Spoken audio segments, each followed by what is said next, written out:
আমাদের পৃথিবীর চাইতে অনেক বড় গ্রহ আছে, যেমন সূর্য পৃথিবীর চেয়ে 13 লক্ষ গুণ বড়। কয় গুণ? 13 গুণ, 1300 গুণ, 13,000 গুণ। কত গুণ? আরো জোরে কত গুণ? চিন্তা করছেন পৃথিবীটা কত বড়, আর সূর্য নাকি পৃথিবীর চেয়ে?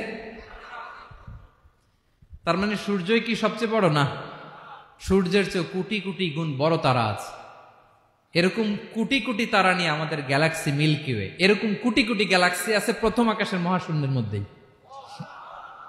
এরপরে দ্বিতীয় আকাশ।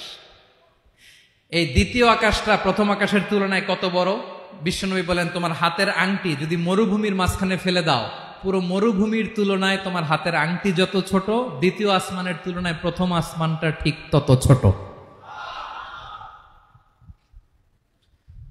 তৃতীয় আসমান আবার এরকম, ওইটার তুলনায় দ্বিতীয় আসমানটা একটা আংটির সমান।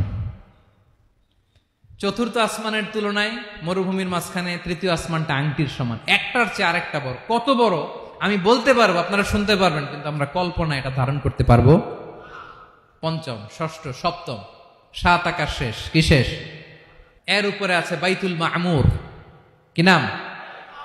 এটা ফেরেশতাদের মসজিদ, ফেরেশতাদের কেবলা, ফেরেশতাদের কাবা।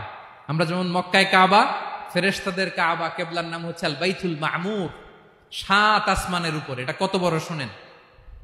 প্রতিদিন বিশ্বনবী বলেন, প্রতিদিন এই আল বাইতুল মামুর ফেরেশতাদের মসজিদে 70,000 ফেরেশতা ইবাদতের জন্য চান্স পায়। প্রতিদিন কয় হাজার? একবার ঢুকে যে বের হয়ে যায় কিয়ামতের আগে দ্বিতীয়বার আর তারা চান্স পাবে না। আল বাইতুল মামুর ওইটা শেষ। এরপরে সিদরাতুল মুনতাহা। কি নাম? সীমান্ত বৃক্ষ। এটা আরো বড়, একটা বিশাল বড় বড়ই গাছ আল্লাহ বানাইছে। ওয়া ইলাইহি ইয়ানতাহি ইলমুল মালাইকা, ফেরেশতাদের জ্ঞান সীমানা ওইখানেই শেষ। এর উপরে কি হয় ফেরেশতারা আর জানে না। ফেরেশতাদের ক্ষমতা এখানে শেষ। সিদরাতুল মুনতাহা, সিদরাতুল মুনতাহার এরিয়া শেষ। এরপরে শুরু হয় আল্লাহুল মাহফুজ, কোরআনের বাড়ি। কোরআনের বাড়ি কই? বাল হুয়া কুরআনুম মাজিদ ফি, এটা মিন দুররাতিন বাইদা, সাদা ঝকঝকে ডায়মন্ড দিয়ে আল্লাহ বানাইছে। আমাদের সবার তাকদীর, ভাগ্যলিপি ওইখানে লেখা, কি হবে না হবে। কোরআনের বাড়ি ওইটা। ওইটা শেষ। এরপরে শুরু হয় লা জামান লা মাকান এরিয়া।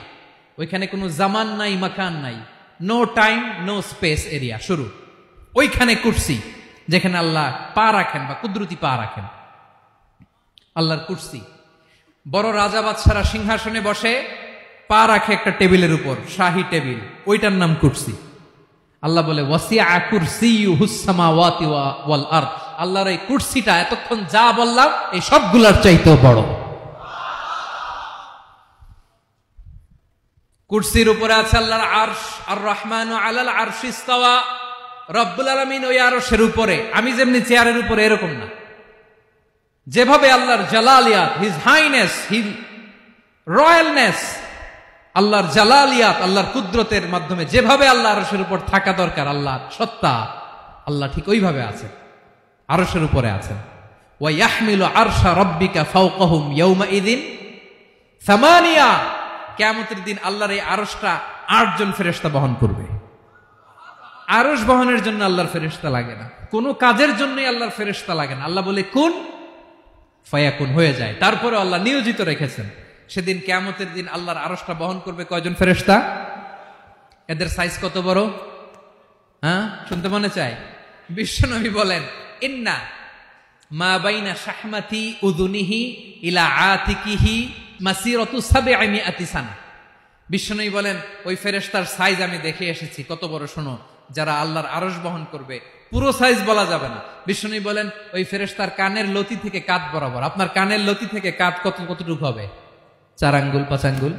বিশ্বনবী বলেন যে 8 জন ফেরেশতা কিয়ামতের দিন আল্লাহর আরশের পায়া ধরে থাকবে, ওই ফেরেশতাগুলোর কানের লতি থেকে কাঁধ বরাবর আসতে সবচেয়ে দ্রুতগামী যানবাহন, পৃথিবীতে সবচেয়ে দ্রুত চলে আলোর ফোটন। আলোর ফোটন 1 সেকেন্ডে চলে 3 লক্ষ কিলোমিটার। কয় লক্ষ কিলোমিটার? 1 ঘন্টায়? 1 মিনিটে? কয় সেকেন্ডে? 1 সেকেন্ড কইতে তো 2 সেকেন্ড লাগে। 1 সেকেন্ডে আলোর ফোটন, আলোর কণা ছুটে 3 লক্ষ কিলোমিটার বেগে। বিষ্ণুই বলেন এরকম যানবাহন দিয়ে যেটা সেকেন্ডে 3 লক্ষ কিলোমিটার বেগে ছুটে, এরকম দ্রুত যদি কেউ ছুটে তাহলে ওই ফেরেশতার কানের লতি থেকে কাঁধ বরাবর আসতে 700 বছর সময় লাগবে।